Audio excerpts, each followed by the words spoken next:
In the last 6 months, you've probably gotten 3 letters or so that look like this. They came from different firms, different return addresses, but they all said the same thing. We'd like to buy your shop.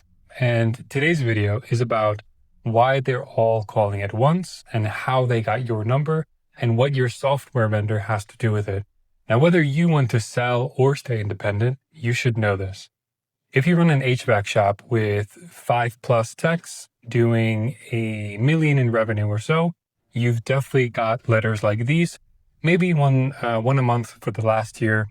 Some are clearly bulk email, some are, have your wife's name on the envelope, and some come with offers that look too good to ignore. And there's a real coordinated, well-funded effort to acquire shops like yours right now.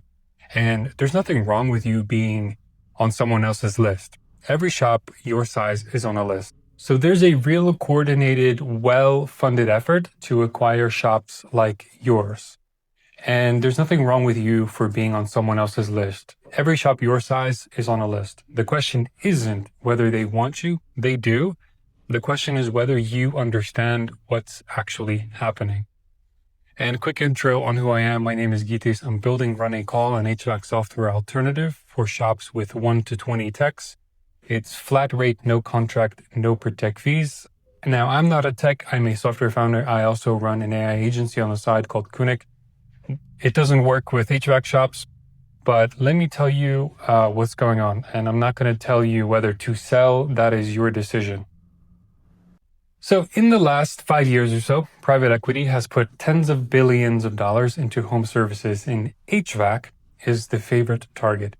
Industry trade publications track more than 75 or so private equity-backed HVAC platform companies, with more launching every single quarter, okay? So you have names like Apex, Wrench, Scylla, Authority Brands. Each one is a platform company, and each platform rolls up dozens of independent shops into a single regional or national brand. And then they buy good shops at 7 to 12 times the annual EBITDA. And they consolidate operations, rebrand, or leave the name on the truck and resell to a bigger private equity fund 5 years later at a higher price. Okay, the play works for the buyer, for the seller, sometimes. The numbers vary wildly.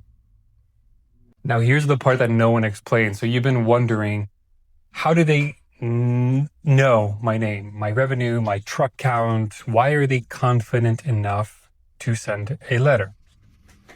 Number one, your software vendor publishes industry data. Now, ServiceTitan, for example, in particular, has a data intelligence product called Titan Intelligence.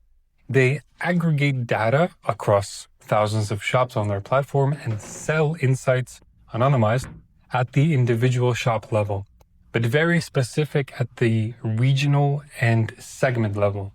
And guess who reads those reports? And private equity, right? Now, number two, state contractor licensing boards are public. So your shop name, license number, sometimes truck count, is on a state website right now, and scraping that to build a target list takes a software engineer about a day.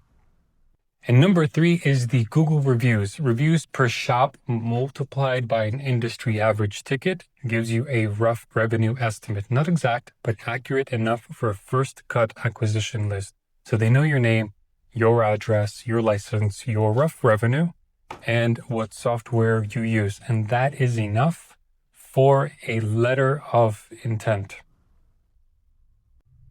But the bigger thing that no one tells you is this. When a private equity platform acquires a shop, the very first thing that they do, usually within 90 days or so, is migrate that shop into ServiceTitan if you're not already on it.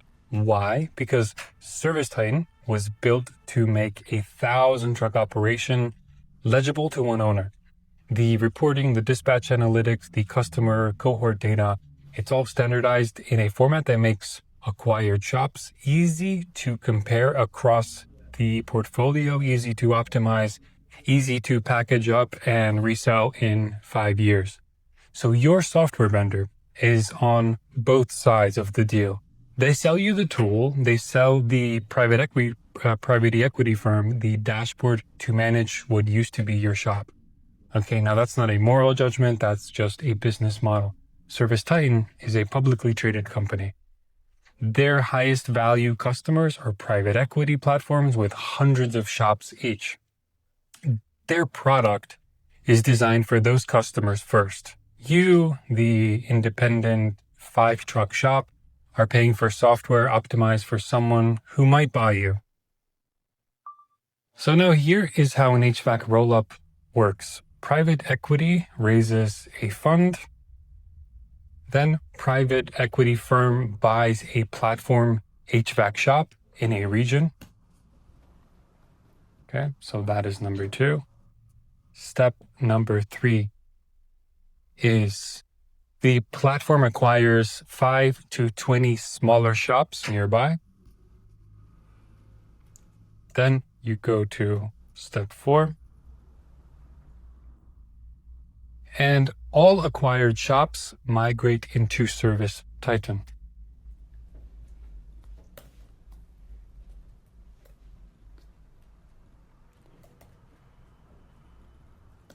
Then you centralize operations, raise prices, and cut overhead. So centralize operations, raise prices, and cut your overhead. And then you sell the platform to a bigger private equity fund 5 years later at a higher multiple. This is the play. It runs hundreds of times a year. Every step 3 is an independent shop owner who got a letter. Now, I want to be careful here. I'm not anti-acquisition. Some owners sell to private equity and it's the best decision they ever made. It's fair price, retirement on their schedule. Kids don't want the business anyway. Now, others sell and regret it within 2 years because the multiple was lower than the shop was actually worth, or because the post-acquisition life isn't what was sold to them, okay? The difference almost every time is whether you went into the deal with your own numbers, your own clock, your own software, or theirs. Whatever you want to do, sell in 3 years, stay independent forever, hand it to your kid in 5-10 years. You should know what you're working with. And right now, if you are on ServiceTitan, you're working with a tool that was built for the buyer of your shop, not for the operator. Now there's 3 things, low effort and high clarity, that you can do. Number 1 is pull your software contract and find the data export clause. If you ever leave by choice, by acquisition, by anything, what data do you actually own? What does the vendor own? Some contracts give you a clean CSV export. Some give you a printout, some give you nothing. Know which one that you signed. Number 2 is get a real valuation on your shop, not from the private equity firm calling you, from an independent broker, a fractional CFO, chief financial officer, or a peer who's already sold. Most owners have no idea what their shop is actually worth. The private equity firm calling you knows, and that is not a fair fight.